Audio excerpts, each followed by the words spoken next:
arrive à un moment où l'homme met en œuvre les capacités que Dieu lui donne, de citer, de donner des noms à tous les animaux, et l'homme n'a pas trouvé de personne semblable à lui. D'autres versions nous diraient un partenaire, comme d'autres versions vont dire un vis-à-vis. Donc l'homme était seul. Et Dieu a déclaré qu'il n'est pas bon que l'homme soit seul. L'homme par nature a été créé pour être un être social. Donc cette affirmation est claire et essentielle. On dit c'est une affirmation anthropologique qui montre que l'homme est un être qui est né pour être en relation. Et ce que j'ai compris, Dieu n'a pas voulu juste une aide pour l'homme. C'est vrai, le mot Ezer, traduit par aide, traduit en français par aide, semble être inférieur, comme nous a mentionné Jean tout à l'heure. Je crois même Calvin l'a compris ainsi, Jean Calvin. Mais, à la vérité, quelqu'un qui apporte son aide à quelqu'un qui est en difficulté ou dans le besoin semble être supérieur dans ce domaine que la personne qui est dans le besoin. Donc, juste pour dire que l'aide traduit ce besoin comme aide n'est pas forcément une aide inférieure. Donc, dans ce moment-ci présent, la Bible nous montre que l'homme avait besoin d'un partenaire. C'est pas juste un compagnon. Sinon, l'homme aurait pu avoir un des animaux comme compagnon, comme aujourd'hui, c'est assez populaire que la majorité des familles a un animal de compagnie. Et on sait, on le dit souvent, le chien est le meilleur ami de l'homme. Donc, il pourrait plus prendre un chien et puis, bon, ok, j'ai quelqu'un qui va me suivre tout le temps. Mais Dieu a voulu plus que ça pour l'homme. Un vis-à-vis. Quelqu'un qui va le compléter. Quelqu'un qui va être là pour lui. Et c'est ce que Dieu voulait. Donc, Dieu veut aller encore plus loin. Et j'ai compris, Dieu ne veut pas ou n'aime pas, n'approuve pas, n'encourage pas, permets-moi de dire tous ces mots, la solitude ou être seul ou faire cavalier seul, Dieu ne l'encourage pas. Et c'est pourquoi cette déclaration est aussi importante que Dieu dit qu'il n'est pas bon que l'homme soit seul. Malheureusement, aujourd'hui, on vit dans un monde où l'individualisme ne cesse de croître. Et une des choses qui m'est venue à l'esprit, je me rappelle assez longtemps, mais jusqu'à présent, vous allez remarquer les baptistes religieux les plus anciens ont des bancs où les gens peuvent se mettre ensemble et se coller l'un à l'autre. Mais de nos jours, presque tous les nouveaux baptistes ont des sièges séparés. C'est juste une remarque.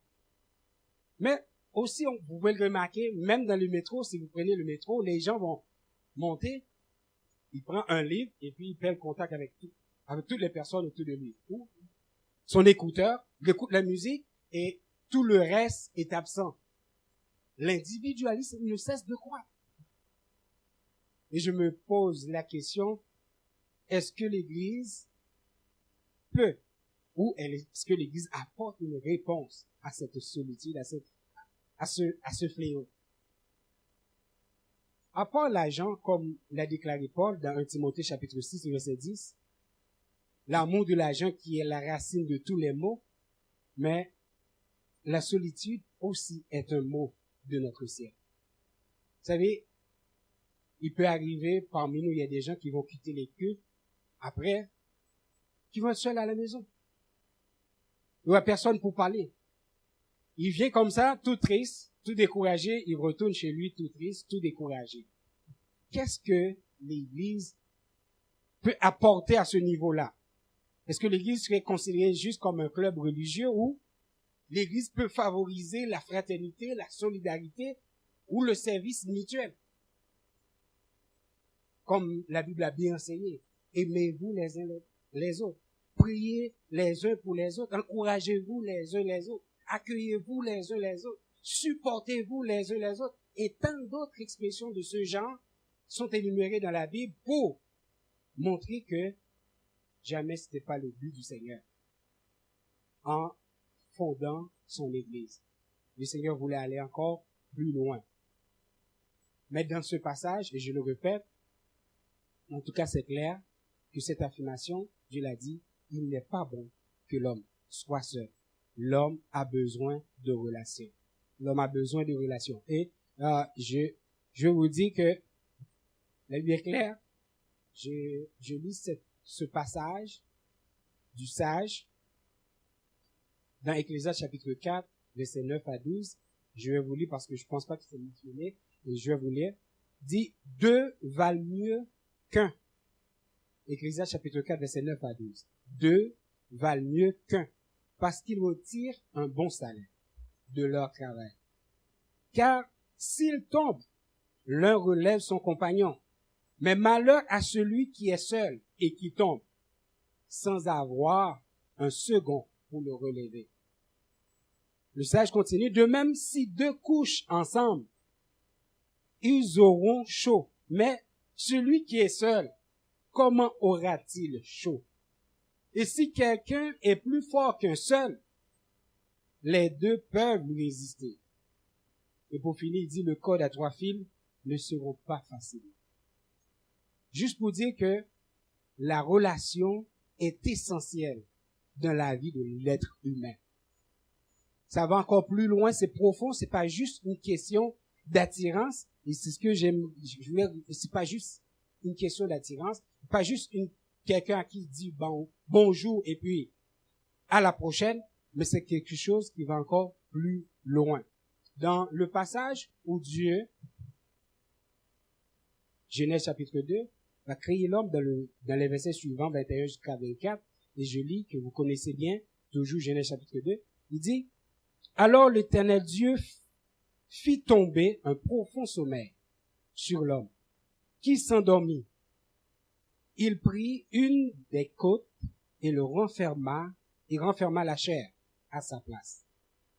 L'Éternel Dieu forma une femme de la côte qu'il avait prise de l'homme, et il l'amena vers l'homme. Le verset 23, et l'homme dit, voici cette fois, celle qui est os de mes os et chair de ma chair.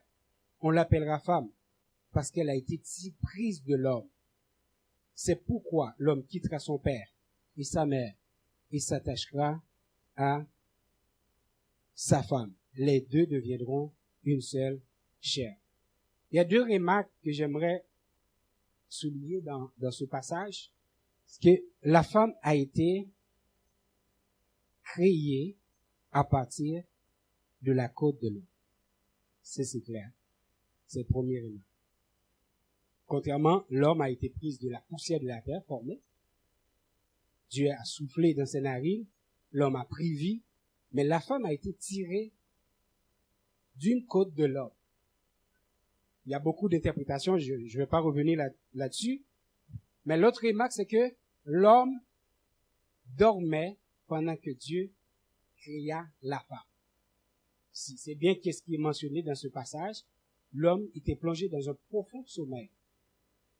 Il était en anesthésie pour ne pas sentir la douleur de l'opération. Juste comme ça. L'homme n'était même pas spectateur de la création de la femme. L'homme n'a rien à voir à la création de la femme. Et je pose la question, pourquoi?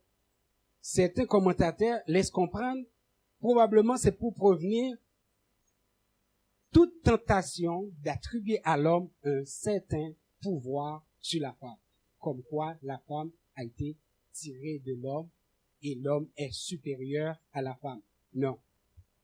Et pour cela, Paul va aller plus loin dans Corinthiens chapitre 11, versets 11 et 12. Il va dire, dans le Seigneur, la femme n'est pas sans l'homme, ni l'homme sans la femme. En effet, tout comme la femme a été tirée de l'homme, de même que l'homme naît de la femme.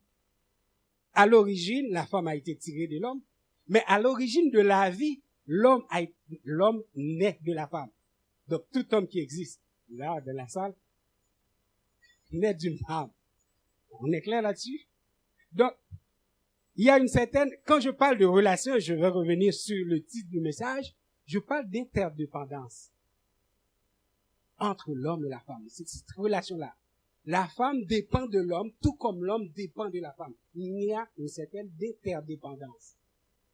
Il n'y a pas de supériorité, mais il y a plutôt d'égalité. Et il n'y a pas une façon plus claire pour dire que l'homme et la femme sont égaux. Paul l'a si bien expliqué. Et je reprends, dans le Seigneur, la femme n'est pas sans l'homme, ni l'homme sans la femme. En effet, tout comme la femme a été tirée de l'homme, de même que l'homme naît par la femme. Et tout vient de Dieu.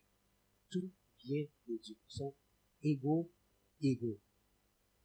Et Paul, je pense que ça va aller plus loin. Peut-être le mariage, c'est un moyen pour mettre la femme et l'homme ensemble dans des relations assez profondes. Mais je pense pas que je sais, et beaucoup d'entre nous le savent, que le passage de la Genèse, c'est un passage qu'on peut pas passer outre si on veut faire une prédication dans une cérémonie de mariage ou un Corinthiens 13 et tant d'autres passages dans la Bible. Mais aujourd'hui, ce n'est pas une cérémonie de mariage. Je vais aller encore plus loin dans ce passage. Le mariage peut être une occasion, un moyen d'agrémenter ou bien d'augmenter cette relation, de montrer que cette relation peut aller plus loin qu'une simple attirance. Mais qu'on soit célibataire, qu'on soit veuve ou qu'on soit marié, Dieu veut que nous ayons des relations. Et des relations bonnes, des relations de qualité. Paul disait que je dis cela par condescendance, il parle à des gens qui célibataires et mariés dans Corinthiens chapitre 7, verset 7 à 9. Il dit, je dis cela par condescendance. J'en fais pas un ordre. Je voudrais que tous les hommes fussent comme moi. Mais chacun tient de Dieu un don particulier. L'un d'une manière, l'autre d'une autre. À ceux qui ne sont pas mariés ou veuves, je dis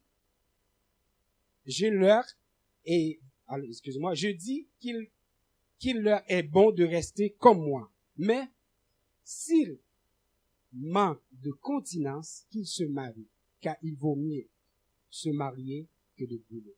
Qu'ils se marient. Ça veut dire quelqu'un qui reste seul, il n'y a pas une supériorité entre le mariage ou le célibat. Non, il n'y a pas de dire quelqu'un est mieux, non. Mais l'important, c'est que Dieu veut pour nous de bonnes relations. Des relations qui vont encore plus loin. Et si notre relation est basée sur des intérêts ou des attirances, dans les mauvais jours, cette relation ne tiendra plus. Dans les mauvais jours, il ne tiendra plus. Donc, une bonne relation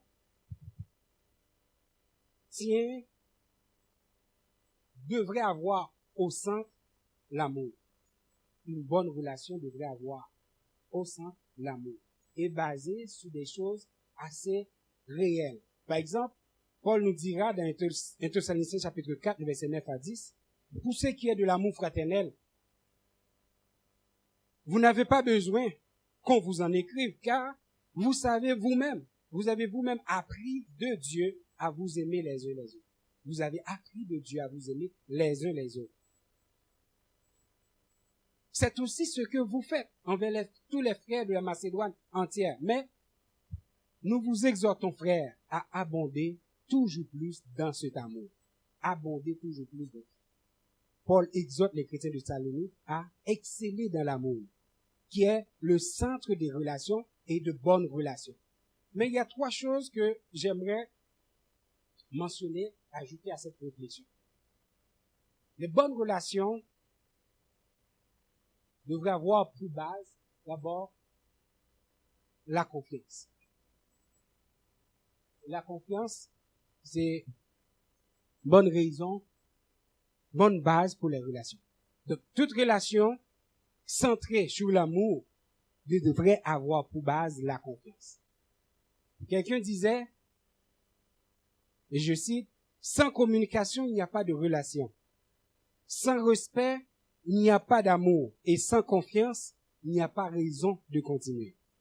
Donc, si on commence à douter de la personne avec qui on a des relations, qu'il soit amical ou sentimental, qu'il soit des relations fraternelles entre frères, s'il n'y a pas de confiance, on ne peut pas aller plus loin.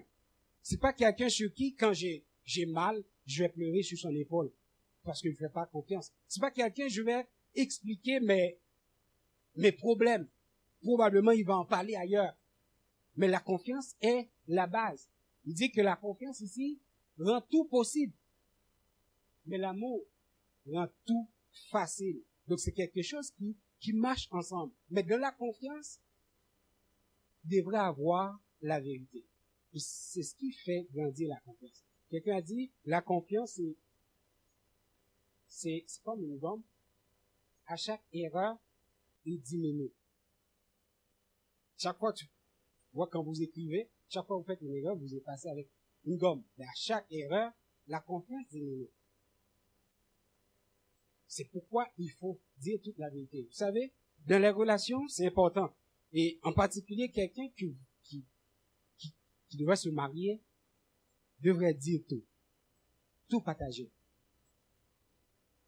Et les non-dits, plus tard, vont devenir des mensonges.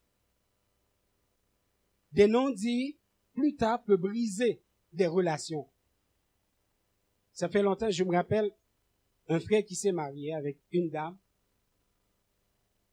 Et la soirée même où il devait consommer son mariage, comme il dit, il est arrivé et il pouvait pas. Il pouvait pas consommer son mariage. Je me posais la question, est-ce que la femme n'avait pas comment je peux l'expliquer? Je vais trouver un mot plus simple, mais la femme n'avait pas d'orifice. Il n'y avait pas de place. C'était fermé au complet. C'est un problème, comment on dit, biologique ou c'était fermé complètement. Mais si au départ, ils se sont parlé avant de se marier, probablement, ensemble, ils pourraient trouver une solution à cette situation. Ils ont appelé le pasteur, ils ont mis fin à cette relation le lendemain. C'est tout à fait bizarre. Mais c'est que dans les relations, il faut tout dire. Il faut tout dire. La famille, les problèmes génétiques, les problèmes il faut tout dire. Ma façon d'être, je ronfle quand je dors, etc. Tant de choses, de petits détails, qui sont assez insignifiants, mais il faut tout dire. Il faut tout dire. Ça bâtit de bonnes relations. Et je dis là, que ce soit en ami, que ce soit dans les sentiments, il faut tout dire. Et c'est ça qui bâtit de bonnes relations et c'est ça qui bâtit la confiance. Mais à part la confiance engendre automatiquement la fidélité. Automatiquement. Il dit, avant tout, il faut être fidèle à soi-même, dit Shakespeare. Ceci, avant tout, sois fidèle à toi-même. Donc, la fidélité. La fidélité, ça devrait être de façon spontanée. Si elle a la confiance, la fidélité devrait pouvoir venir. Et la confiance encourage la fidélité. La confiance, quand on parle de fidélité, on peut parler d'engagement, on peut parler d'attachement, on peut parler de régularité. La fidélité par le simple fait de ne pas tromper ou le simple fait de ne pas trahir son ami. La fidélité va un petit peu plus loin que ça. On parle de régularité. Quelqu'un qui appelle, par exemple, un ami tous les jours à 8 heures du soir, et puis il y a 2 jours qu'il n'appelle pas à 8 heures du soir, son ami commence à douter, il y a quelque chose entre nous, à moins que mon ami est malade. Quelqu'un qui fait un bisou pour sa femme après le travail, chaque fois entrer à la maison, et puis une journée il arrive, il ne fait rien, sa femme commence à douter. Qu'est-ce qui se passe? Juste un exemple là. La régularité dans les choses qu'on fait, l'attachement au devoir, le respect de ses engagements, ça fait partie de la fidélité. Il raconte une histoire, c'est une histoire fictive. Un jeune homme qui avait sa copine et puis, 1 an, ils se sont rencontrés, ils voulaient se marier. Mais, le jeune homme, son seul hic, c'était sa belle-sœur. La plus jeune, était jeune, belle. Elle a pris un malin plaisir à s'habiller avec des choses très moulantes, faire reparaître toute sa forme. Et le jeune homme a l'impression qu'elle fait ça exactement chaque fois que lui est présent chez sa copine. Avec des positions assez provocantes, si on peut le dire. Et puis, tandis que les préparatifs du mariage avançaient, un jour, le jeune homme a reçu un appel qui a appelé, c'est sa belle-sœur. Il a dit, j'ai quelque chose à partager avec vous concernant le mariage, pour les préparatifs, etc. Est-ce que tu peux venir à la maison? Quand le jeune homme arrive à la maison, la sœur était tout seule, il n'y a personne à la maison. Là, il commence à être inquiet. La jeune fille, sa belle-sœur lui parlait, il explique. Et finalement, elle est arrivée au fait, il dit, vous savez, j'avais des penchants pour toi, etc. J'ai des sentiments, mais je sais que tu vas te marier avec ma sœur, mais si tu veux, juste une fois après c'est fini, je vais monter en haut dans la chambre de Justin. Juste une fois. Le jeune homme reste muet, étonné de la réaction de sa belle-sœur. Quand la fille est montée à l'étage, il est parti en courant vers la porte de sortie et rentre dans sa voiture. Et les parents se cachaient quelque part, ils revenaient tous en applaudissant. Bravo, bravo, voilà le fils, voilà le genre que je voulais pour ma fille. Bienvenue dans la famille. Parce que le jeune homme n'a pas cédé à cette opération. Ils ont dit que c'était un test de fidélité. Ils voulaient voir est-ce que leur fille sera dans de bonnes mains. C'est bizarre, mais est-ce que la fidélité résume dans juste une simple chose, comme une simple action comme ça? Quelqu'un a dit la fidélité ne peut être spontanée et heureuse que si elle est inspirée par un amour qui, au-delà des tribulations, des sentiments et des désirs, dépasse l'ego. Se satisfaire soi-même, dépasse l'ego. Un amour relié à quelque chose qui transcende et donne un sens à nos comportements. C'est Gérald Leleu, un écrivain français, médecin et sociologue, qui a fait cette déclaration. Qui dépasse et qui transcende et donne un sens à nos comportements. Donc, on parle de comportement, on parle d'action. Donc, la prochaine, c'est l'action. Si on parle de confiance, on parle de fidélité, le seul moyen de le prouver, c'est les actions qu'on pose. Tout à l'heure, je parle des petits mots qu'on dit, des bisous qu'on fait, des appels qu'on passe, des encouragements, des accolades, etc. Mais l'action parle beaucoup plus que qu'est-ce qu'on dit. Il parle beaucoup plus. L'action, c'est le moyen efficace pour prouver que nous avons fait confiance ou que nous sommes fidèles. Ce que nous faisons, les actions qu'on pose, c'est moins peu efficace pour le prouver. Mais aussi, je pense que les relations, dans nos actions, les relations nous devons avoir une attitude positive. Parce que vous savez, il y a des gens qui doutent de tout, qui soupçonnent toujours quelque chose qui n'est pas. On dirait que c'est pas vrai. Vous savez, il y a des gens qui pensent que si ma copine a une éducation beaucoup plus avancée que moi, peut-être qu'elle ne m'aime pas vraiment, elle fait semblant. Donc, c'est des petites choses que les gens, il faut avoir une attitude positive, des pensées positives. L'amour devrait être sincère. Si on parle de confiance, on parle de vérité, on devrait le prendre au mot. Et notre attitude positive vient à ce que on investit autant dans nos relations, tout comme l'autre personne investit autant. C'est interréagi, c'est interdépendant, il y a une réciprocité, il y a un va-et-vient. Et ceci, c'est à l'égal. Je vais vous, juste avant, je vais vous expliquer une petite histoire. Je parle d'un Africain, un roi africain, qui avait un ami d'enfance. Son ami, il avait un ami d'enfance, mais malgré qu'il est roi, il garde de bonnes relations avec son ami. Et tout le temps, ils font des activités ensemble, des activités probablement que ce ne sont pas tous les personnels qui sont au courant. Des fois, ils partent à la chasse, les deux ensemble. Un jour, il devrait partir à la chasse, et puis son ami préparait les fusils pour aller à la chasse. Son ami a fait une erreur en montant un des fusils. Le roi a pris le fusil pour l'essayer. Une balle est partie. Le roi a perdu son pouce. Mais cet ami avait, comment dire, un tic. C'était sa façon. Tout ce qui lui arrive, il dit toujours, c'est génial. Que ce soit bon, que ce soit mauvais, il dit, c'est génial. Tout ce qui lui arrive. Et quand c'est arrivé au roi, et que le roi a perdu son pouce, de cette erreur qu'il a fait, il a dit, c'est génial. Le roi dit, je vois rien qui est génial, je viens de perdre mon pouce. Qu'est-ce qui est génial? Le roi était tout en colère et il l'a fait enfermer.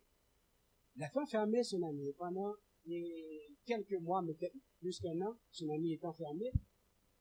Là, il se reprend tranquillement, donc il avait choisi une journée à aller faire la chasse, mais il était allé chasser sans son ami à l'extérieur de son territoire. Et là, des cannibales ont capturé le roi. Ils l'ont lié à un poteau. Donc ils vont le faire cuire pour le manger. Donc c'est un peu bizarre, c'est une histoire fictive, hein, je vous dis. Ok? Pour le manger, je ne vais pas vous traumatiser avec l'histoire. Et puis, quand ils vont mettre le feu, ils ont remarqué que le roi avait perdu un doigt. Là, ils ont des superstitions, si je peux le dire comme ça. Ils disent non, on peut pas le manger parce que peut-être qu'est-ce qui lui arrive va aussi nous arriver. Si le roi a perdu, par exemple, si quelqu'un a perdu un pied, tout ce qui est... Ok, en tout cas, vous avez compris? Donc, ils voulaient pas le manger. Ils l'ont délié, ils l'ont relâché. Le roi a pris son chemin, il revient à la maison. Et là, quand il revient dans son royaume, il réfléchit. Là, il était allé voir son ami en prison. Il dit, je suis vraiment désolé d'avoir laissé moisi en prison, blablabla. Ils se sont excusés et puis il a relâché son ami. Son ami dit, c'est pas grave. C'est pas grave. Il a expliqué à son ami et qu'il a été pris en otage, etc. Son ami a dit, c'est génial. C'est génial. Le roi était encore en colère. Qu'est-ce qui est génial? J'étais pris. Quand il s'est excusé de l'avoir mis en prison, l'ami a dit, c'était génial que j'étais en prison. Pourquoi c'est génial que tu étais en prison et c'était injuste? Son ami a dit, si j'étais pas en prison, j'aurais été avec toi. Et moi, je n'ai pas de pouce manquant. Moi, je serais mangé.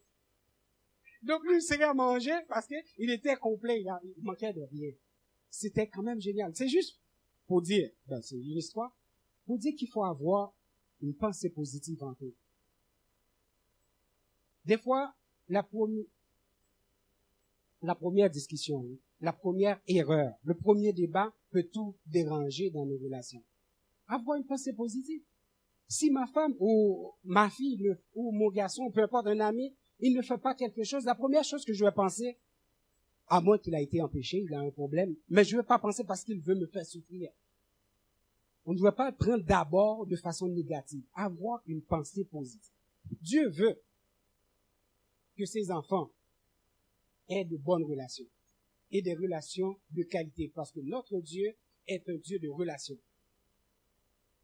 Au commencement, il n'était pas seul. Faisons l'homme à notre image, qu'il a dit. Et lorsque l'homme était seul, il lui a créé une aide semblable, une vis-à-vis. lorsque l'homme a chuté dans le jardin d'Éden, il les a chassés, il les a promis un rédempteur. Je mettrai une inimitié entre toi et la femme. Et ce rédempteur était venu en la personne de Jésus-Christ pour rétablir cette relation qui a été interrompue entre l'homme et Dieu. Et cette relation, Jésus-Christ l'a rétablie. Et c'est pourquoi Jésus-Christ a fondé son Église. Il a fondé son Église. Et son Église, Jésus-Christ nous donne une image, je dirais, exceptionnelle de l'Église. Il représente l'Église en tant que son corps, et lui est la tête. Et le corps de Christ, c'est l'image parfaite pour dire une relation qui fonctionne bien en harmonie. Je dis quelque chose que moi, par exemple, ma mère, je l'aime beaucoup parce qu'elle sait exactement quand il faut mettre la cuillère dans ma bouche. Et ma bouche sait comment envoie la nourriture dans mon ventre afin que je ne sois pas faim. Donc, c'est juste pour dire que toutes les parties du corps est aussi essentielles et fonctionnent dans une harmonie que tout dépend l'un de l'autre. Et cette relation, c'est ce que Dieu veut dans son Église. L'interdépendance, de bonnes relations, et l'un s'occupe de l'autre. J'aimerais, bien aimé, mes frères, que personne, lorsqu'il rentre dans l'Église, il se sent jugé ou mal compris. Qu'il soit lesbienne ou gay, qu'il soit drogué ou, comme on dit, SDF, peu importe la tenue de la personne, il faudrait, quand il rentre dans une assemblée, des frères qui se sentent accueillis, qui se sentent aimés, respectés, appréciés, parce que c'est un être humain. Et c'est ce que Dieu veut pour ses créatures. Des relations vraies, des relations de qualité. Et Christ est mort exactement pour ça. Il dit à tous ceux qui l'ont reçu, à ceux qui croient en son nom. Il a dit, quiconque croit, il ne fait pas d'exception. Quiconque, blanc ou noir, ignorant ou savant, malheureux, pauvre, riche, peu importe, c'est qui que ce soit, quiconque. Je vous encourage, mes frères, de développer de bonnes relations, que ce soit dans les couples mariés, que ce soit dans la famille, que ce soit avec nos voisins, que ce soit avec nos collègues de travail, et tout spécialement dans notre assemblée, ayez de bonnes relations. Ayez de bonnes relations, des relations de qualité inspirées par l'Esprit de Dieu. Et j'aimerais vous quitter sur ces mots, parce que l'équipe nous rejoint, et j'aimerais qu'on puisse chanter ensemble et le dernier chant qui dit tous, le premier chant qu'on a chanté, tous unis dans l'Esprit, tous unis en Jésus, et la gloire de notre Seigneur Jésus. Que Dieu vous bénisse, que Dieu vous fasse beaucoup de bien, que Dieu nous permette de développer de bonnes relations, que Dieu nous permette de nous aimer les uns les autres, de nous respecter, de nous secourir. C'est ce que Dieu veut. Il n'est pas bon que l'homme soit seul. Donc, j'espère à partir d'aujourd'hui, si vous avez remarqué à l'église, il y a quelqu'un qui est seul, allez le trouver, parle-lui. Vous avez remarqué que quelqu'un veut partir seul, allez le retrouver. Peut-être qu'il a besoin d'un livre, allez le retrouver, parle-lui. Dieu ne veut pas, il n'est pas bon que l'homme soit seul.